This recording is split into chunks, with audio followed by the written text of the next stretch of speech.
It had been agreed with Giancana's and Genovese's oil business partners, H.L. Hunt and Clint Murchison, that every gunman would be paid $50,000 for the hit, and that the oil men would stump up the cash, so there was no way of tracing it back to either the mob or the CIA.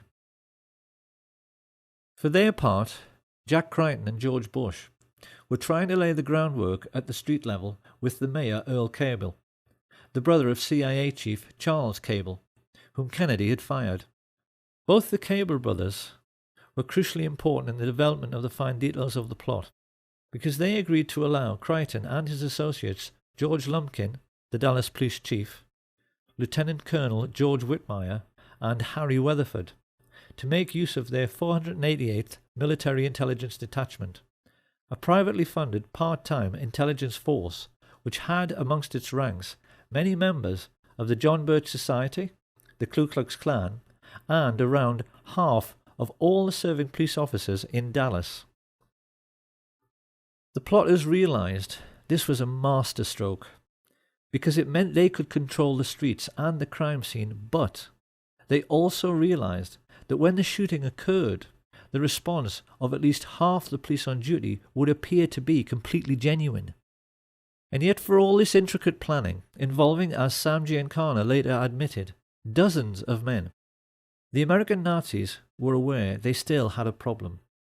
Getting the snipers into position and coordinating their fire by radio was not too difficult. It's something the military do every day.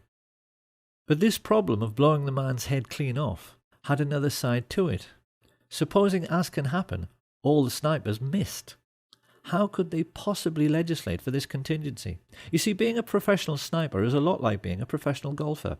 Everyone knows that, generally speaking, a golf pro on a par 3 will hit the green. But even the world's best occasionally miss by a wide margin, and the same can happen to any rifleman. We can be quite certain that the guiding brains of the American Nazis, Allen Dulles and David Atlee Phillips, in order to cover this eventuality, must have at least considered having one assassin run up to the limousine to attempt a point-blank range mafia-style shooting should the others miss. But then another problem appeared. Supposing their assassin couldn't run quick enough to jump on a speeding car. Little by little, the realization hit home. The plot could even wind up looking silly and themselves ridiculous. There was only one answer. They would have to control the president's protection, the Secret Service. Marita Lorenz testified under oath that in late November of 1963 she drove from Miami to Dallas, Texas with Frank Sturgis, followed by a backup car which contained a stash of weapons. Travelling along with them were Jerry Patrick Hemming, an American mercenary like Sturgis. Were you ever offered money to assassinate President Kennedy? Directly, on numerous occasions. Two Cuban brothers, Ignacio and Guillermo Novo Sampol, a Cuban pilot called Pedro Diaz-Lance, and his friend Orlando Bosch. At first, Marita assumed this was to be just another arms smuggling engagement, just like many others she'd been on with Sturgis before. However, when they reached their Dallas motel, they were visited by someone Marita had met many times before, CIA agent E. Howard Hunt, who stayed almost an hour and paid Sturgis with cash stuffed in a very large envelope. This was the evening of November 21st, 1963, and Marita began to get worried. She knew that President Kennedy was visiting Dallas the next day.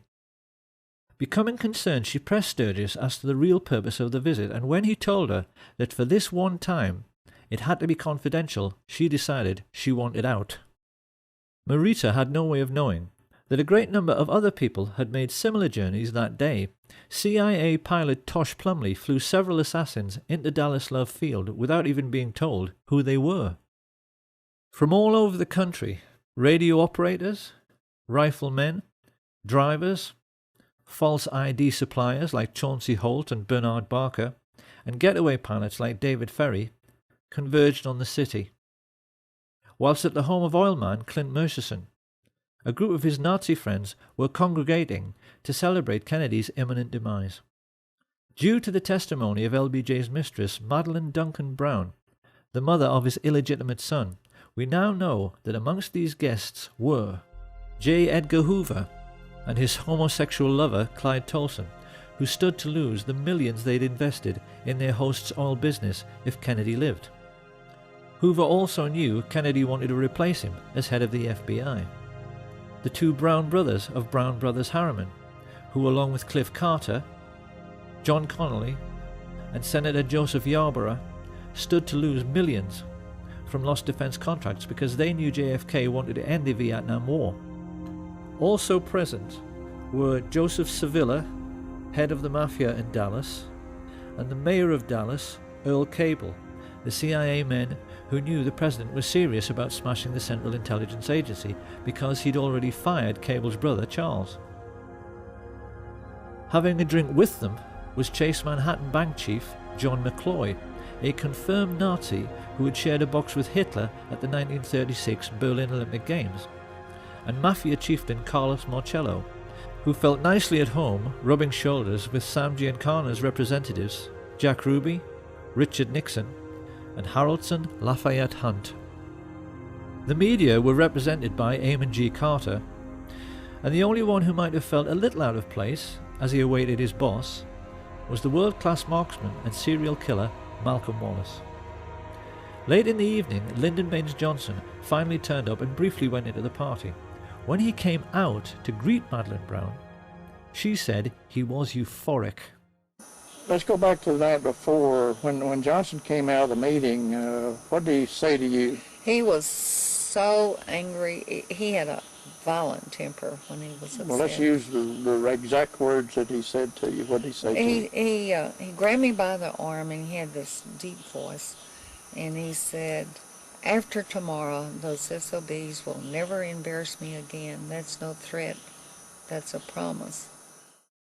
Johnson had clearly been told by the people in that room that everything was ready.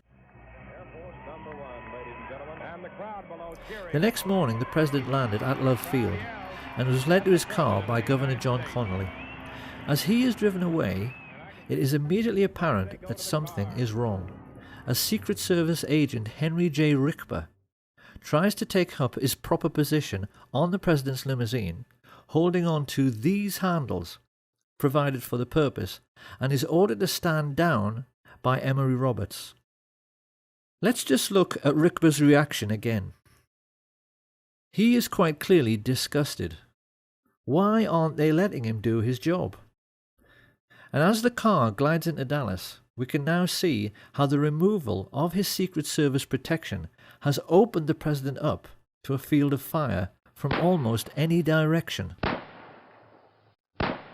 It's plain from these pictures that as the motorcade moved on into Dallas, the Secret Service, meant to protect the president, remained crowded together on the vehicle behind. While travelling in the pilot car some 400 yards ahead, three men are smiling as they see everything is going to plan. Crichton, Lumpkin, and Whitmire have used their influence to remove the military protection which should have been amongst the crowd. And whilst the people lining the parade route are 10 deep in places, Lumpkin has seen to it that the police have let almost no one into the would-be crime scene. Pausing at the corner of Houston and Elm, Lumpkin is seen exchanging reassurances with one of his men. Yes, he tells him, the hit is on. Glancing discreetly upwards, he sees Weatherford and the best Cuban sniper, Eladio del Valle, preparing to fire. The signal is passed to the other snipers to get into position. Having been let into the Daltex building by oil baron Haraldson Hunt, Eugene Hale Brading unlocks the second-floor broom closet. A client of New Orleans lawyer G. Ray Gill, who also represents mafia boss Carlos Marcello, Brading has a getaway pilot waiting, whom Gill employs as a private detective, David Ferry.